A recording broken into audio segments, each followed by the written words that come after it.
Hi everyone, welcome to the Back 40 Feet where we talk about suburban, urban, and patio gardening. And today the tomato harvest has really exploded. I have so many tomatoes coming in and I just came in from outside, probably look a little disheveled, but yeah, we're ready to process some tomatoes. Here are the tomatoes. So looking here, I've got a whole bunch of Sun Gold cherry tomatoes. These I just picked this morning, and these I picked yesterday. So the great thing about tomatoes is that you can pick them a little bit early and they'll continue to ripen. So here you can see that these are really nice and perfectly even and ripe. But when you look over here, you can see that some still have a little bit of green tinge to them. These will ripen in a day or two. And then when you compare them against this color, here you can see that they're really green. So in about 2 days, I can eat those. So then looking across here, these are my Italian plum tomatoes. So this variety is called Tirin. And then I have some super sauce here, which are nice oval plum tomatoes. And we're going to be processing these today. And then over here, I have my steak tomatoes, and these are just amazing, and I've been eating one every night.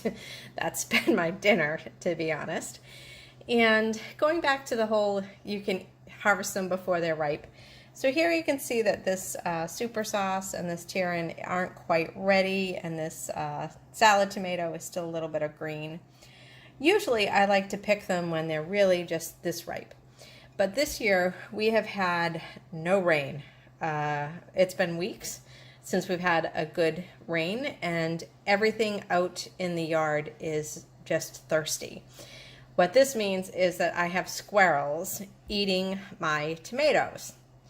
They're thirsty, and that's the bottom line. So now I've got more water dishes out there, and I have deer, raccoon, birds, and squirrels all at my bird bath and the water dishes. So hopefully that will keep them away from the tomatoes. But what I've been doing is I've been picking these just a little bit early and let them ripen inside.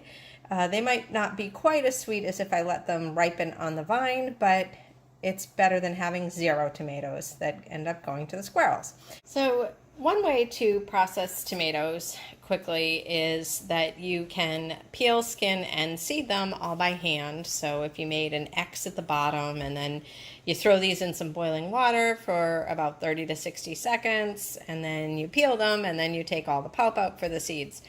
That's an awful lot of work when you have a whole bunch of tomatoes. So I'm going to show how to do this using a food mill and save yourself easily about half the time, if not more. So I'm going to dice these all up and put them into my saucepan. And when I'm doing that, I'm going to look to see if there's any blemishes. So there you can see that there's a little bit of rot. So I can just cut that off. And I'm going to cut off any of the hard bits on the top. So all of these are going to get diced up. And I just wanted to show these plum tomatoes that I've cut into, just to use as an example. So when you really look at these, they're more meat than having all that pulp that you would usually see in like a salad tomato or a steak tomato. So this is why, if you're ever wondering why would I buy plum tomatoes, is that you really are getting a lot more tomato for you use for sauce or processing than you would if you were using a salad tomato, because this barely has any of that liquid in it at all. Nice and dry, and this is going to make a great sauce. After chopping up all those plum tomatoes, I have about 8 cups of chopped tomatoes that I've put in a saucepan, and I'm going to put this over a medium heat and cover it. I'll stir frequently so that they don't stick on the bottom, but my goal here is to break down all of this tomato and try to get it into as much liquid as possible so that I could put it through the food mill. Okay, you can see that this is at a pretty good sized boil because I'm trying to break down the tomatoes. Later, once I've pureed these, I will cook it down at a slower rate to try to thicken it up. After about 20 minutes, this is really nicely broken down. You can see that it's mostly liquid. You can see also that there's the skins of the tomatoes don't break down, just the meat of it. So I'm gonna let this cool down before I handle it in the food mill. I could certainly do it now, and I've been known to do that, but it gets really hot, and I just would prefer not to splash boiling tomato juice on my hands. So this is my food mill. It's a stainless steel food mill. I would recommend getting a good quality one. I think I got this one from Williams-Sonoma. And it's got a crank and a paddle that'll go around. And it comes with 3 different screens. So you can see that this one is very fine and this one is quite open. So this is the one that I'm going to start with first. And this will help get rid of all the skins and some of the seeds. And then I will end up milling it again with one of the finer screens to get the seeds out. This is assembled and it would just spin around. I have a very, very large bowl because I've got a lot of tomatoes, and I'm just going to be able to rest my food mill right on here and then just start ladling my tomatoes into food mill. And you could really fill this thing up.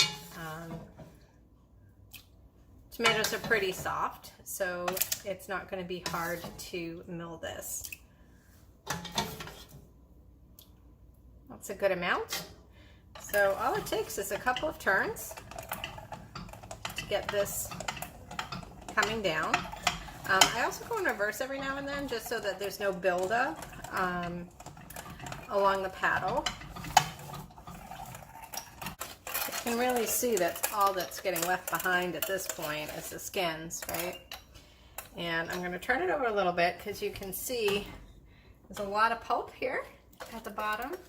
So I'll scrape all that goodness off.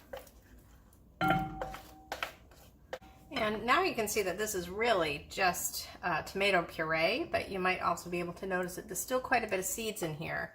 So this is just going to need the finer mesh. But I've been able to do this without having to skin and seed my tomatoes. And now we're just going to do it in reverse. So this is the finer mesh screen. I'll be able to just put my tomato juice in there. And once this is screened, you can pretty much use the tomato for any of your recipes. If I was making soup, I would not boil this down until I was making the soup, saute a little bit of onions, add this in, and then let it cook down so that it could get that flavor. Same thing if I was making a spaghetti sauce or a pomodoro sauce tonight, I would let it cook down with the spices. But if I was just processing this to be used for later, my preferred way to store tomato puree, which is basically what we have now, is in the freezer. I think that there's really not that much of a loss of a flavor when you freeze it. Sometimes in the dead of winter in February, it's just great to have that smell of fresh tomatoes to remind you of the summer. I prefer not to can my tomatoes. They're they're kind of more on the higher risk foods to can. A risk of botulism, and well, thank you, now I have a freezer that I can certainly just freeze the tomatoes and not get botulism. So again, this is going to be a lot easier because this is almost pure liquid except for the seeds. It only really honestly takes about like 30 or 40 cranks to finish this, and if you recall, I had started with almost 8 cups of diced tomatoes. Now you can really see that it's mostly a lot of seeds in here, right? I mean, it's not that you can't have the seeds in your puree, but it's just a little better to get those out of the way. And I'm going to scrape off the bottom, get all of that pulp off there.